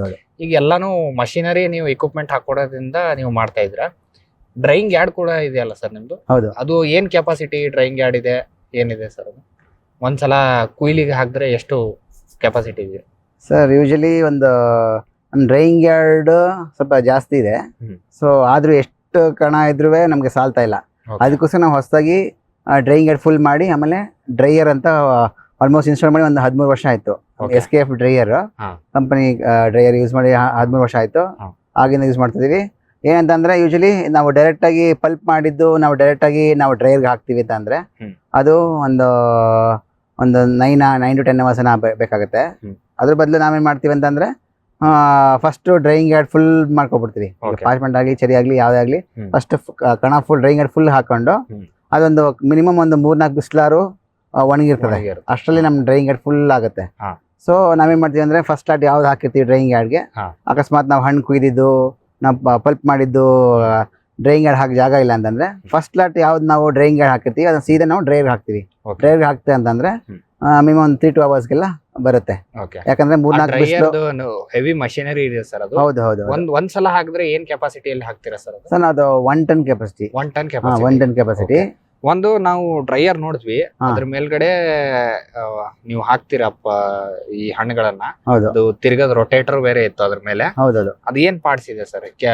ಸರ್ ಅದು ಇದು ಆಕ್ಚುಲಿ ಆಚೆ MS, ಅದು ಇದು ಮೆಶ್ ಅವೆಲ್ಲ SS. ನಾವೇನ್ ಮಾಡ್ತೀವಿ ಅಂತಂದ್ರೆ ನಾವು ಇಷ್ಟು ಡಿಗ್ರಿ ಅಂತ ಸೆಟ್ ಮಾಡ್ತೀವಿ. ಯೂಶಲಿ ಮಷೀನಲ್ಲಿ ನಾವು ಸೆಟ್ ಮಾಡ್ತೀವಿ, ಇಷ್ಟು ಡಿಗ್ರಿ ಅಂತ ಸೆಟ್ ಮಾಡ್ತೀವಿ. ಸೊ ಆ ಡಿಗ್ರಿ ಸೆಟ್ ಮಾಡಾದ್ಮೇಲೆ ಇದು ಏನಪ್ಪ ಸೌದೆ, ನಾವು ಕಾಫಿ ಬಡ್ಡೆ ಬೆಸ್ಟ್. ಬೇರೆ ಸೌದೆ ಎಷ್ಟು ಸೌದೆ ಆದ್ರೂ ಜಾಸ್ತಿ ಬೇಕಾಗುತ್ತೆ. ಈ ಕಾಫಿ ಬಡ್ಡೆ ಆದ್ರೆ ಒಂದು ಗಂಟೆಗೆ ಒಂದು 23 to 25 kg ಕಾಫಿ ಬಡ್ಡೆ ಬೇಕಾಗುತ್ತೆ. ಗಂಟೆಗೆ ಹೇಳ್ತಾ ಇರೋದು. ಸೊ ಅದನ್ನ ಫೈರ್ ಮುಖಾಂತರ ಇದಾಗುತ್ತೆ. ಫಸ್ಟ್ ನೀವು ಎಲ್ಲ ಅಲ್ಲಿ ಫೈರ್ ಹಚ್ಚಿರ್ತೀರಾ, ಅದಕ್ಕೆ ನೀವು ಹೌದು ಬಡ್ಡೆ ಕಾಫಿ ಬಡ್ಡೆ ಎಲ್ಲ ಹಾಕ್ತಿವಲ್ಲ. ಸೊ ಏನ್ ಮಾಡೋದಂದ್ರೆ ಒಂದು 2 HP ಮೋಟರ್ ಒಂದಿದೆ, ಒಂದು 1 HP ಮೋಟರ್ ಇದೆ. 2 HP ಮೋಟರ್ ಅದು ಯಾವಾಗ್ಲೂ ಅದು ರನ್ನಿಂಗ್ ಇದ್ದೇ ಇರ್ತದೆ. ಸೊ ಬಿಸಿ ಗಾಳಿ ಹೇಳ್ಕೊಡ್ತಾ ಇರ್ತದೆ. ಸೊ ಇನ್ನೊಂದು 1 HP ಮೋಟರ್ ಇದೆ. 1 HP ಮೋಟರ್ ಅದೇನ್ ಕೆಲಸ ಅಂತಂದ್ರೆ ನಾವು ಯಾವ ಟೆಂಪರೇಚರ್ ನಾವು ಸೆಟ್ ಮಾಡಿರ್ತೀವಿ, ಅಕಸ್ಮಾತ್ ಟೆಂಪರೇಚರ್ ಕಮ್ಮಿ ಇತ್ತಾ ಆ ಟೆಂಪರೇಚರ್ ಬರೋವರೆಗೂ ಆ ಮಿಷಿನ್ ಓಡ್ತಾ ಇರ್ತದೆ. ಒನ್ಸ್ ಆ ಟೆಂಪರೇಚರ್ ರೀಚ್ ಆದ ಕೂಡಲೇ ಆಟೋಮೆಟಿಕ್ ಆಗಿ ಅದು 1 HP ಮೋಟರ್ ಕಟ್ ಆಫ್ ಆಗುತ್ತೆ. ಅಲ್ಲಿಗೆ ಅದು ಏನು ಉಗಿ ಅಂದ್ರೆ ಹೀಟ್ ಹೋಗೋದು ನಿಲ್ಲತ್ತೆ. ಹೀಟ್ ಹೋಗೋದು ಡಿಗ್ರಿ ಸೆಲ್ಸಿಯಸ್ ಪಕ್ಕ ಮೇಂಟೈನ್ ಆಗುತ್ತೆ. ಅಂದ್ರೆ ನಾವು ಹೇಳಿದ್ವಿ ನಾವು 90 degrees ಎಲ್ಲ ಕೊಡ್ತೀವಿ, 90-95 degrees ಎಲ್ಲ ಕೊಡ್ತೀವಿ ಸಾಮಾನ್ಯ. ಸೊ ನಾವ್ ಎಷ್ಟು ನಾವು ಡಿಗ್ರೀಸ್ ಇರ್ತೀವಿ ಅಷ್ಟು ಹೋದ್ ಕೂಡಲೇ ಆಟೋಮೆಟಿಕ್ ಆಗಿ ಇದಾಗ್ತಿರ್ತದೆ. ಸೊ ಅದ್ರ ಮೇಲೆ ಆಫ್ ಆಗುತ್ತೆ, ಹೀಟು ಪಾಸ್ ಆಗ್ತಾನೆ ಇರ್ತದೆ. ಆದ್ರೆ ಯಾವಾಗ ನಾವು ಎಷ್ಟು ಡಿಗ್ರಿ ನಾವು ಸೆಟ್ ಮಾಡಿರ್ತೀವಿ ಆ ಡಿಗ್ರಿ ಅಷ್ಟು ಟೆಂಪರೇಚರ್ ರೀಚ್ ಆದ ಕೂಡಲೇ ಇದು ಆಟೋಮೆಟಿಕ್ ಆಗಿ ಕಟ್ ಆಫ್ ಆಗುತ್ತೆ. ಆದ್ರೆ ಬಿಸಿ ಗಾಳಿ ಹೋಗ್ತಾ ಇರ್ತದೆ, ಅದು ಒಳಗಡೆ ಹೋಗ್ಲೇಬೇಕು. ಬಿಸಿ ಗಾಳಿ ಏನೋ ಹೋಗೋದೇನು ಕಟ್ ಆಫ್ ಆಗಲ್ಲ. ಯಾಕಂದ್ರೆ ಅಷ್ಟು ಟೆಂಪರೇಚರ್ ನಾವು ಎಷ್ಟು ಡಿಗ್ರಿ ಇಟ್ಟಿರ್ತೀವಿ ಆ ಟೆಂಪರೇಚರ್ ಮೇಂಟೈನ್ ಮಾಡೋಕ್ಕೋಸ್ಕರ ಆ 1 HP ಮೋಟರ್ ಒಂದು ಕೆಲಸ ಮಾಡುತ್ತೆ. ಸೊ ಒನ್ಸ್ ರೀಚ್ ಆದ ಕೂಡಲೇ ಅದು ಆಫ್ ಆಗುತ್ತೆ. ಆದ್ರೆ ಬಿಸಿ ಗಾಳಿ ಹೋಗ್ತಾನೆ ಇರುತ್ತೆ. ಯಾವಾಗ ಮತ್ತೆ ಟೆಂಪರೇಚರ್ ನಾವು ಸೆಟ್ ಮಾಡೋಕ್ಕಿಂತ ಸ್ವಲ್ಪ ಕಮ್ಮಿ ಬಂತು ಆಗ ಪುನಃ ಆಟೋಮೆಟಿಕ್ ಆಗಿ ಆನ್ ಆಗುತ್ತೆ. ಅದಾದ್ಮೇಲೆ ಇದೇನಂತಂದ್ರೆ once in half an hour ನಾವು ರೊಟೇಟ್ ಮಾಡ್ತೀವಿ. RPM ಇಷ್ಟು RPM ಅಂತ ಇರ್ತದೆ, ಅಷ್ಟ್ರಲ್ಲಿ ನಾವು ರೊಟೇಟ್ ಮಾಡ್ತೀವಿ. ಅದು ಒಂದು 5 minutes ರೊಟೇಟ್ ಮಾಡ್ತೀವಿ. ಆಗ ಏನಂತಂದ್ರೆ ಅಡಿಲಿ ಇದ್ದ ಮೇಲೆ ಬರುತ್ತೆ ಇದು ಕಾಫಿ ಇದು, ಮತ್ತೆ ಇದು ಕೆಳಗಡೆ ಬರುತ್ತೆ. ಆಗ ಯೂನಿಫಾರ್ಮ್ ಆಗಿ ಡ್ರೈ ಆಗುತ್ತೆ. ಅದೇ ಕಾನ್ಸೆಪ್ಟ್. ಅದಕ್ಕೋಸ್ಕರ once in half an hour ನಾವು 5 ನಿಮಿಷ ಮಾತ್ರ ಓಡಿಸೋದು, ರೊಟೇಷನ್ ಮಾಡ್ತೀವಿ. ಜೊತೆಗೆ ಇದಕ್ಕೆ ಡೀಸೆಲ್ ಬರ್ನರ್ ಸಮೇತ ನಾವು ಫಿಟ್ ಮಾಡ್ಕೋಬಹುದು. ಸೊ ಡೀಸೆಲ್ ಸಮೇತ ಮಾಡ್ಬೋದು. ಇದಕ್ಕೆ ಒಂದು 7 HP ಮೋಟರ್ ಒಂದಿದೆ, ಅದು ರೊಟೇಷನ್ ಮಾಡಕ್ಕೆ ಹೆಲ್ಪ್ ಮಾಡುತ್ತೆ. ಜೊತೆಗೆ ಒಂದು 3 HP ಒಂದು ಮೋಟರ್ ಒಂದಿದೆ, ಇನ್ನ 2 HP ಮೋಟರ್ ಒಂದಿದೆ. ಇಷ್ಟು ಬೇಕಾಗುತ್ತೆ. ಯೂಶಲಿ ಪಾರ್ಚ್ಮೆಂಟ್ ಆದ್ರೆ ಒಂದು 7 to 8 hours ಬೇಕಾಗುತ್ತೆ. ಚರಿ ಆದ್ರೆ ಒಂದು 12 to 14 hours ಅದು 14 hours ಬೇಕಾಗುತ್ತೆ ಒಣಗಕ್ಕೆ. 1 ton ಕೆಪಾಸಿಟಿ ನಮ್ದಿದೆ. ಒಂದ್ಸಲ ಆನ್ ಮಾಡಿದ್ರೆ ಒಂದು 12 ರಿಂದ 14 ಗಂಟೆ ಅದನ್ನು ಬಿಡ್ತೀರಾ?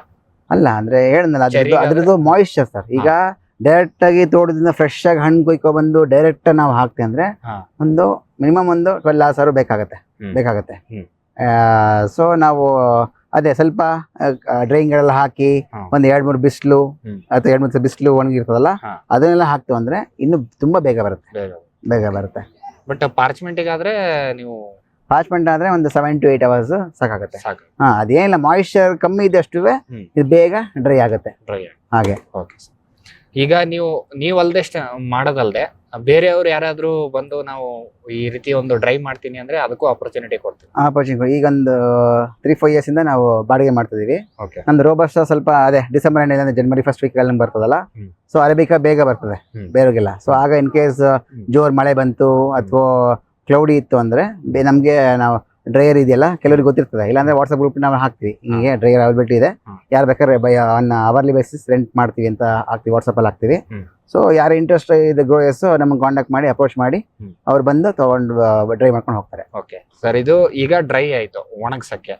ಇದಾದ್ಮೇಲೆ ಸರ್ ಈಗ ಬೇಳೆ ಸಪರೇಟ್ ಮಾಡೋದು, ಸ್ಪೆಷಲಿ ಪಾರ್ಚ್ಮೆಂಟ್ ಕಾಫಿಗೆ ಅದಕ್ಕೆ ಒಂದು ಮಷಿನರಿ ಹಾಕೊಂಡಿದ್ದೀರಾ ಸರ್ ಹೊಸದಾಗಿ, ಅದು ಏನ್ ಮಷಿನರಿ, ಅದು ಹೆಂಗ್ ವರ್ಕ್ ಆಗುತ್ತೆ ಸರ್? ರೀಸೆಂಟ್ ಈಗ ಈ ಸೀಸನ್ಗೆ ನಾವು ಹೊಸದಾಗಿ ಅದು ಇನ್ಸ್ಟಾಲ್ ಮಾಡಿದ್ದು, ಅದು ಗ್ರೀನ್ ಬೀನ್ ಸಪರೇಟರ್ ಮತ್ತೆ ಪ್ರೀ ಕ್ಲೀನರ್ ಅಂತ ಇದೆ.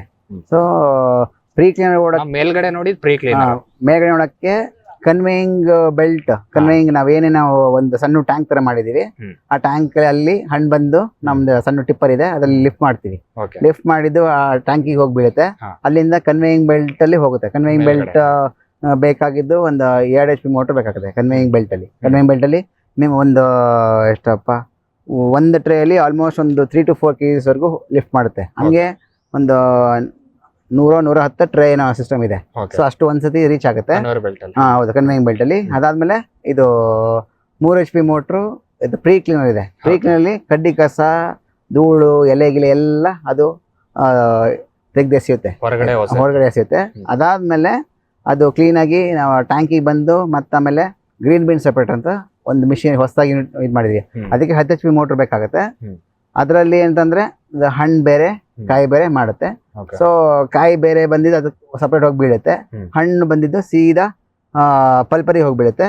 ಕಟ್ಟೆಕಾಯಿ ಸೀದಾ ಫ್ಲೋಟ್ಸ್ ತರ ಇದು ಸೈಫನ್ ಟ್ಯಾಂಕಿಗೆ ಹೋಗಿ ಸೈಫನ್ ಟ್ಯಾಂಕ್ ಇಂದ ಮತ್ತೆ ಕಟ್ಟೆಕಾಯಿ ಸಪರೇಟ್ ಹೋಗುತ್ತೆ. ಸಿಂಗಲ್ ಬೀನು ಮತ್ತೆ ಓವರ್ ರೈಪ್ ಮತ್ತೆ ಓವರ್ ಡ್ರೈ ಆಗಿರ್ತಲ್ಲ ಅವೆಲ್ಲ ಸಪರೇಟ್ ಹೋಗಿ ಬೀಳುತ್ತೆ. ಈಗ ನಮ್ದು ಪಲ್ಪರ್ ಮಿಷಿನ್ ಇದೆ, ನಮ್ದು 4 disc ಪಲ್ಪರ್ ಮಿಷಿನ್ ಇದೆ. ಅದು ಜಾನ್ ಇಂಜಿನ್ ವರ್ಕ್ಸ್ ಸಕಲೇಶ್ಪುರ ಅವ್ರದ್ದು ಜಾನ್ ಪಲ್ಪರ್ ಮಿಷಿನ್ ಹಾಕೊಂಡಿದೀವಿ. ಅದ್ರಲ್ಲಿ 4 disc ಇದೆ. ಸೊ 4 disc ಅಲ್ಲಿ ಅದು ಸಿಪ್ಪೆ ಎಲ್ಲ ತೆಗೆದು ಅದು ನಮ್ದು ಫ್ಯಾನ್ ಇದೆ ಒಂದು, ಆ ಫ್ಯಾನ್ ಅಲ್ಲಿ ಸಿಪ್ಪೆ ಎಲ್ಲ ದೂರ ಎಸೆಯುತ್ತೆ. ಪಾರ್ಚ್ಮೆಂಟ್ ಬೇಳೆ ಸೀದಾ ನಮ್ಮ ಇದು ವಾಷರಿಗೆ ಬಂದು ಬೀಳುತ್ತೆ. 6 ವಾಷರ್ ಇದೆ ನಮ್ಮ ಹತ್ರ, ಅಲ್ಲಿ ಬಂದು ಬೀಳುತ್ತೆ. ಅಲ್ಲಿ ನೀರಲ್ಲಿ ಗಮ್ ಅಂಶ ಇರ್ತದೆ, ಅಲ್ಲಿ ನೀರಲ್ಲಿ ಬಿಡ್ತೀವಲ್ಲ, ವಾಷರ್ ಕ್ಲೀನ್ ಆಗಿ ವಾಶ್ ಆಗಿ ಆಚೆ ಫೈನಲ್ ಪ್ರಾಡಕ್ಟ್ ಪಾರ್ಚ್ಮೆಂಟ್ ಪಕ್ಕದಲ್ಲಿ ಬಂದು ಬೀಳುತ್ತೆ. ಓಕೆ ಸರ್, ಈಗ ಇಷ್ಟೆಲ್ಲ ಪ್ರೊಸೆಸಿಂಗ್ ನೀರು ಬೇಕಲ್ಲ ಸರ್? ಇದಕ್ಕೆ ನೀರ್ ಮುಖ್ಯ. ನೀರ್ ಮುಖಾಂತರನೇ ಹಣ್ಣು ಕಾಯಿ ಎಲ್ಲ ಮುಖಾಂತರ ಎಲ್ಲದಕ್ಕೂ ನೀರ್ ಬೇಕೇ ಬೇಕು. ಹೌದು. ಎಲ್ಲ ನೀವೇನು ಇಷ್ಟೊತ್ತು ಹೇಳಿದ್ರಲ್ಲ ಟ್ಯಾಂಕ್ ಅಲ್ಲಿ ಸಪರೇಟ್ ಎಲ್ಲದಕ್ಕೂ ನೀರ್ ಬೇಕೇ ಬೇಕು. ಸರ್, ಈಗ ಕನ್ವರ್ಷನ್ ರೇಷಿಯೋ ಹೆಂಗಿದೆ ಸರ್? ಈಗ ಪಾರ್ಚ್ಮೆಂಟ್ ಕಾಫಿ ಮಾಡ್ತೀವಿ ಅಂದ್ರೆ ಒಂದು ನೀವ್ ಹೆಂಗ್ ಲೆಕ್ಕ ಮಾಡ್ತೀವಿ ಸರ್? 1 kg ಹಣ್ಣು ಕೊಯ್ಕೊಂಬಂದ್ರೆ ಅದ್ರಲ್ಲಿ ಎಷ್ಟು ಪಾರ್ಚ್ಮೆಂಟ್ ಆಗುತ್ತೆ? ಅಥವಾ ಯೂಶಲಿ ಒಂದು 118 kg ನಾವು ಹಣ್ಣಿತ್ತು ಅಂದ್ರೆ ಅದು ಒಣಗಿ ಒಂದು 50 kg ಅಂತ ಬರುತ್ತೆ, ಪಾರ್ಚ್ಮೆಂಟ್ ಬರುತ್ತೆ. ಚೆರಿ ಆದ್ರೆ ಸರ್? ಚೆರಿ ಆದ್ರೆ ಸ್ವಲ್ಪ ಜಾಸ್ತಿ ಇದೆ. ಓಕೆ, ಈಗಿನ ರೇಟು ಏನ್ ನಡೀತಾ ಇದೆ ಸರ್? ಎಕರೆಗೆ ಎಷ್ಟು ಇಳುವರಿ ತೆಗಿತಾ ಇದ್ದೀರಾ ಇವತ್ತು ಸದ್ಯಕ್ಕೆ ನಿಮ್ದು ಓಲ್ಡ್ ರೋಬಸ್ಟ್ ಅಲ್ಲಿ? ಎಕರೆಗೆ 1 ton ತರ ತೆಗಿತೀವಿ. ಓಕೆ, ಅಂದ್ರೆ ಪಾರ್ಚ್ಮೆಂಟ್ 1 ton ಬರ್ತಾ ಇದೆ. ಓಕೆ, ಇದು ನಮ್ದು ಓಲ್ಡ್ ರೋಬಸ್ಟಾದಿಂದ ಒಂದ್ ಬ್ಲಾಕ್ ಅಲ್ಲಿ ಒಂದು 4000 kg ಹಂಗೆ ಬರ್ತಾ ಉಂಟು ಹಣ್ಣು ಬರ್ತಾ ಉಂಟು ಒಂದು ದಿನ ಹಾಗೆ. ಓಕೆ, ಹಂಗಂದ್ರೆ ಒಂದು 20 ಬ್ಯಾಗ್ ಬರುತ್ತೆ ನಿಮ್ದು. ಏನ್ ರೇಟ್ ಬಂದ್ರೆ ಉತ್ತಮ ಅಂತ ಹೇಳ್ತೀರಾ ಸರ್? ಇವಾಗ ಏನ್ ನಡೀತಾ ಇದೆ ಇದು ರೇಟು? ಅಂದ್ರೆ ಎಕರೆಗೆ ಸರಿಯಾಗಿ ಮಾಡೋದಾದ್ರೆ ಇದ್ರಲ್ಲಿ ಎಷ್ಟು ಮಾಡ್ಬೋದು ಸರ್? ರೈತರಿಗೆ ಮೇನ್ ಅಗ್ರಿಕಲ್ಚರ್ ಮೇಲೆ ಡಿಪೆಂಡ್ ಆದ್ರಿಂದ ಎಷ್ಟಿದ್ರು ನಮ್ಗೆ ಅನುಕೂಲ ಆಗುತ್ತೆ. ರೇಟ್ ಒಳ್ಳೆ ರೇಟ್ ಇದ್ರೆ ನಮಗೂ ತುಂಬಾ ಹೆಲ್ಪ್ ಆಗುತ್ತೆ. ಈಗಿನ ರೇಟು ಈಗ ಒಂದು ಪ್ರಿವಿಯಸ್ ಲಾಸ್ಟ್ ಇಯರ್ ಇಂದ ನಮ್ಗೆ ಒಳ್ಳೆ ರೇಟ್ ಸಿಗ್ತಾ ಉಂಟು. ಇದೇ ರೇಟ್ ಇದ್ರೆ ನಮ್ಗೆ ಇನ್ನು ಮುಂದಕ್ಕೆ ಅನುಕೂಲ ಆಗುತ್ತೆ. ಈಗ ಎಷ್ಟಿದೆ sir parchment rate? Robusta parchment ಒಂದು 18,500 ರೂಪಾಯಿ ಏನೋ ಇದೆ 50 kg ಬ್ಯಾಗ್ಗೆ. 50 kg. ರೋಬಸ್ಟಾ ಚೆರಿ ಒಂದು 10,550 ರೂಪಾಯಿ ಏನೋ ಇದೆ 50 kg ಬ್ಯಾಗ್ಗೆ. ಸರಿಯಾಗಿ ಮಾಡೋದಾದ್ರೆ ಎಕರೆಗೆ ಒಂದು 3-4 ಲಕ್ಷ ಆದ್ರೂ ಉಳಿಸಬಹುದು ಇದ್ರಲ್ಲಿ. ಉಳಿಸ್ಬೋದು. ಸರ್, ನೀವು ಇಷ್ಟೊತ್ತು ನಮ್ಗೆ ಯಾವ ರೀತಿ ಒಂದು ಈ ಕಾಫಿ ತೋಟದ ನಿರ್ವಹಣೆ ಮಾಡ್ತೀರಾ, ಮತ್ತೆ ಪ್ರೀ ಬ್ಲಾಸಮ್ ಎಲ್ಲ ಯಾವ ರೀತಿ ಮಾಡ್ತೀರಾ, ಇದರಲ್ಲಿ ಹಾರ್ವೆಸ್ಟಿಂಗ್ ಹೇಗೆ, ಪಾರ್ಚ್ಮೆಂಟ್ ಕಾಫಿ ಅಂದ್ರೆ ಏನು, ರೋಬಸ್ಟ್ ಚೆರಿ ಕಾಫಿ ಅಂದ್ರೆ ಏನು, ಅದರಲ್ಲಿ ಯಾವ ರೀತಿ ಡ್ರೈ ಮಾಡೋದಾಗ್ಲಿ ಅಥವಾ ಪಾರ್ಚ್ಮೆಂಟ್ ಕಾಫಿನ ಸಪರೇಟ್ ಮಾಡೋದಾಗ್ಲಿ ಅನ್ನೋದು ಕುರಿತು ಸಾಕಷ್ಟು ಮಾಹಿತಿಯನ್ನ ನೀಡಿದೆ ಸರ್. ಹಾಗಾಗಿ ಇಷ್ಟೊತ್ತು ಮಾಹಿತಿ ಕೊಟ್ಟಿದ್ದಕ್ಕೆ ನಮ್ಮ ರೈತರ ವತಿಯಿಂದ ಹಾಗೂ ನಮ್ಮ ವಾಹಿನಿಯ ವತಿಯಿಂದ ತಮಗೆ ತುಂಬ ಹೃದಯದ ಧನ್ಯವಾದ. Thank you. ವೀಕ್ಷಕರೇ, ಇಷ್ಟೊತ್ತು ನಮಗೆ ಶ್ರೀ ಪ್ರದೀಪ್ ಕುಮಾರ್ ಅವರು ಹೇಳ್ತಾ ಇದ್ರು, ನಮ್ದೆಲ್ಲ ಸ್ಪಾಟ್ ಜೆಟ್ ಇದೆ, ಅದನ್ನ ಮತ್ತೆ ಕಿತ್ತಾಕೋದು, ತೆಗಿಯೋದು, ಆ ಕಡೆಯಿಂದ ಈ ಕಡೆ ಮೂವ್ ಮಾಡೋದು, ಆ ರೀತಿ ಏನೂ ತೊಂದರೆಗಳಿಲ್ಲ. ಒಂದು ಸಿಮೆಂಟ್ ಪೋಲಿಗೆ ಹಾಕಿ ಅದಕ್ಕೆ ಫಿಕ್ಸ್ ಮಾಡೋದ್ರಿಂದ ಭಾರಿ ಈಸಿಯಾಗಿ ನಾವು, ಅದರಲ್ಲೂ ಸೋಲಾರ್ ಯೂನಿಟಲ್ಲಿ ಇದನ್ನು ತುಂಬ ಚೆನ್ನಾಗಿ ರನ್ ಮಾಡ್ತಾ ಇದ್ದೀವಿ ಅಂತ ಸಾಕಷ್ಟು ಮಾಹಿತಿಯನ್ನು ನೀಡ್ತಾ ಇದ್ರು. ಅದ್ರ ಜೊತೆಗೆ ಈಗ ನಾವು ರೋಬಸ್ಟಾ ನಾವು ಬೆಳಿತಿರೋದ್ರಿಂದ ಅದು ಎಕರೆಗೆ ಎಷ್ಟು ಇಳುವರಿ ತೆಗಿತಾ ಇದ್ದೀವಿ, ಆಮೇಲೆ ಚೆರಿ ಕಾಫಿ ಅಂದರೆ ಏನು, ಪಾರ್ಚ್ಮೆಂಟ್ ಕಾಫಿ ಅಂದರೆ ಏನು, ಚೆರಿ ಕಾಫಿನ ಯಾವ ರೀತಿ ಮಾಡ್ತೀವಿ, ಆಮೇಲೆ ಈ ಕಾಫಿ ಡ್ರೈಯಿಂಗ್ನ ಯಾವ ರೀತಿ ಮಾಡ್ತೀವಿ, ಅದಕ್ಕಾಗಿ ಯಾವೆಲ್ಲ ಯಂತ್ರೋಪಕರಣಗಳನ್ನು ಉಪಯೋಗ ಮಾಡ್ತಾ ಇದ್ದೀವಿ, ಮತ್ತು ಈಗ ಪಾರ್ಚ್ಮೆಂಟ್ ಕಾಫಿ ಅಂತ ಬಂದಾಗ ಬೇಳೆ ಸಪ್ರೇಟ್ ಮಾಡೋಕ್ಕೆ ಅಂದರೆ ಪಲ್ಪ್ ಸಪ್ರೇಟರ್ ಅಂತ ಹೇಳ್ತೀವಿ, ಆ ರೀತಿಯ ಏನೆಲ್ಲ ಯಂತ್ರೋಪಕರಣಗಳನ್ನು ಇವರು ಇಟ್ಕೊಂಡು ಪಾರ್ಚ್ಮೆಂಟ್ ಮತ್ತು ಚೆರಿ ಕಾಫಿ ಮಾಡ್ತಾ ಇದ್ದಾರೆ ಅನ್ನೋ ಕುರಿತು ಸಾಕಷ್ಟು ಮಾಹಿತಿಯನ್ನು ನಮ್ಮೊಂದಿಗೆ ಹಂಚಿಕೊಂಡ್ರು. ಹಾಗಾಗಿ ಇಷ್ಟೊತ್ತು ಮಾಹಿತಿ ಕೊಟ್ಟಿದ್ದಕ್ಕೆ ಅವರಿಗೆ ಧನ್ಯವಾದಗಳನ್ನು ತಿಳಿಸುತ್ತಾ ಇವತ್ತಿನ ಕಾರ್ಯಕ್ರಮವನ್ನು ಇಲ್ಲಿಗೆ ಮುಗಿಸ್ತಾ ಇದ್ದೀವಿ. ನಮಸ್ಕಾರಗಳು. ಈ ಕಾರ್ಯಕ್ರಮದ ಪ್ರಾಯೋಜಕರು ಜೈನ್ ಇರಿಗೇಷನ್ ಸಿಸ್ಟಮ್ಸ್ ಲಿಮಿಟೆಡ್, ಜಾಗತಿಕ ತುಂತುರು ಮತ್ತು ಹನಿ ನೀರಾವರಿ ಉಪಕರಣಗಳ ಉತ್ಪಾದಕರು, ಬೇಸಾಯ ತಂತ್ರಜ್ಞಾನ ನಿರೂಪಕರು ಹಾಗೂ ರೋಗರಹಿತ ಟಿಶ್ಯೂ ಕಲ್ಚರ್ ಗಿಡಗಳು. ಕ್ಯಾಡ್ಬರೀಸ್, ಕೋಕೋ ಬೆಳೆಸಿ ಅಧಿಕ ಆದಾಯ ಗಳಿಸಿ.